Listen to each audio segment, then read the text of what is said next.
Wannan shine ci-gaba cikin darasinmu na dialogue. Wannan shine darasi na 13. Wannan shine darasi na 13. A darasinmu na baya duka mun yi maganganu a class na Umar tsakanin su da malamin su sannan kuma da sauran ɗalibai. So yanzu mun fita da class ɗin su Umar mun koma kuma class ɗin su older brother. Wato older brother ɗin wanda shine yayan Umar, class nasu daban. Yana sama da shi a shekaru tun da yayan shi ne, haka kuma yana sama da shi a aji. So yanzu mun zo class nasu older brother. Older brother, class monitor, you have to go and call the teacher. The time is going. It is only 30 minutes left for his period to end. Older brother suna zaune a cikin ajin su, malami bai shigo ba. Sai ya ce wa monitor, class monitor, shugaban aji, you have to go and call the teacher. Ya kamata ka je ka kira malami. The time is going. Lokaci yana tafiya. It is only 30 minutes left for his period to end. It is only 30 minutes left. Minti 30 ne kadai ya rage for his period to end. Ga darasin sa ya wuce, wato minti 30 ne ya rage kawai wannan period din nashi ya fita. Class monitor, sai class monitor ya ce, I just went and talked to him. He will come. Here is he. Sai class monitor ya ce, I just went and talked to him. Yanzu na je na masa magana. Yanzu nan daga gani, yanzu daga wajen shi nake. Yanzu na je na yi masa magana. He will come. Zai zo, ya ce min zai zo. To yana cikin faɗa masa hakan, kawai sai ga malamin na agric ya zo. Sai kawai ya ce mai here is he, gashi nan ma ya zo. Wannan class monitor ne yake faɗawa older brother na Umar, babban yayan Umar. Students, sai ɗalibai suka tashi tsaye gabaki ɗayan suka miƙe suka ce, good morning sir and welcome to our class. Da suka miƙe tsaye suka ce, good morning sir, ina kwana malam, and welcome to our class, kuma sannunku da zuwa ajinmu.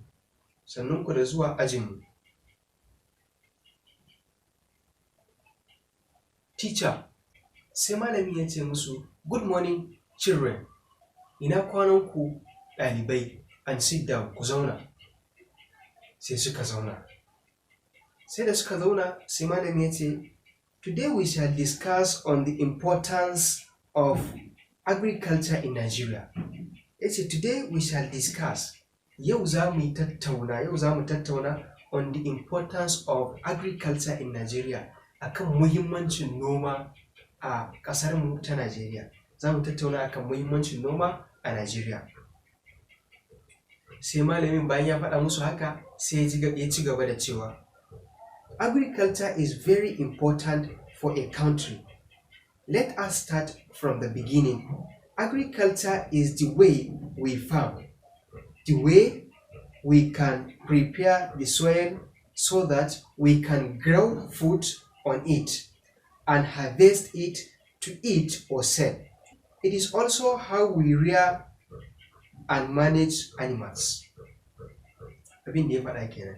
Sai fara da cewa agriculture is very important for a country.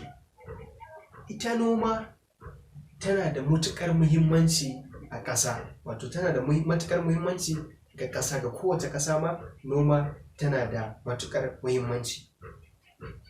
Sai ce, let us start from the beginning. Bari mu fara da farko. Let us start from the beginning. Bari mu fara da farko. Agriculture is the way we farm. Agriculture shine yadda muke noma. The way we can prepare the soil so that we can grow food on it.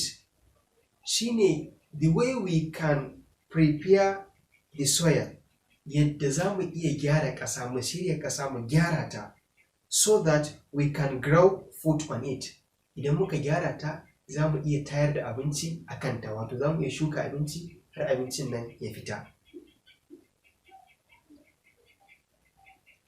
And harvest it, sannan kuma bayan ya fita mu nome shi, mu nome wannan abincin. To eat or sell, domin mu ci ko kuma domin mu sayar da wannan abincin da muka nome. It is also how we rear and manage animals. Kuma har ila yau ba ma abinci kaɗai ba, agriculture har ila yau shine yadda za mu lura mu yi kiwon dabbobi. Dabbobin nan ya haɗa da abubuwa daban-daban, dabbobi kala-kala ana iya wato kiwon su a ɓangaren agriculture. Kowace dabba inda za ka kiwata ta tana ɓangaren agriculture ne, kana nomanta ne, ko kuma in ce kana kiwata ta ne. Teacher, sai malamin ya ce, tell me how farmers prepare the soil, please. Sai ce wa ɗaliban, tell me how farmers prepare the soil, please. Ya haƙuri, ku faɗa min yadda manoma suke gyara ƙasa. Ku faɗa min yadda manoma suke gyara ƙasa, wato in za su yi shuka kenan.